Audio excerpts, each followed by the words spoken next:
अस्सलाम वालेकुम। सियाणे कहते ने सौ को दरिया ते सुथण मोढियां ते। इस टाइम जिमीदार भाई साढ़े बड़े परेशान ने। अगर असी अपने इलाके की गल करिए तो साढ़े तकरीबन 2 महीने हो गए ने पानी नहीं आया नहरां च।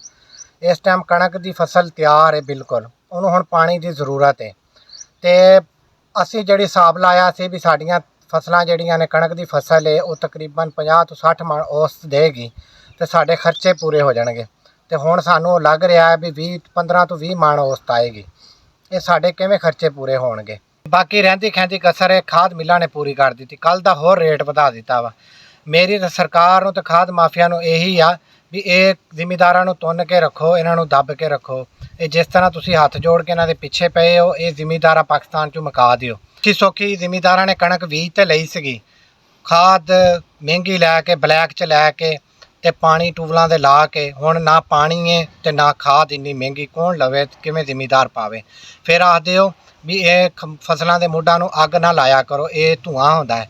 ये धुआं साडा जिहड़ा इस्लामाबाद तक पहुँच जाता है। ये जिहड़े असीं जिमीदार तरले कर रहे हैं, ये साडी आवाज़ ये इस्लामाबाद क्यों नहीं पहुँचती। साडी एक दरखास्त है कि महकमा इनहार तो भी साडियां नहरां 'च जल्द तो जल्द पानी छड्डिया जावे। एक तो साडियां फसलां बच जाण ते नाल साडे जानवर भी मुतासर हो रहे हैं। बाकी ਜਿਹੜੀ ਸਾਡੀ ਗੌਰਮੈਂਟ ਬਣੇਗੀ, उम्मीद करते हैं भी वो खाद माफिया ते कंट्रोल करेगी तो जिमीदारां नूं मतलब गौरमेंट रेट ते खाद दस्तयाब होएगी।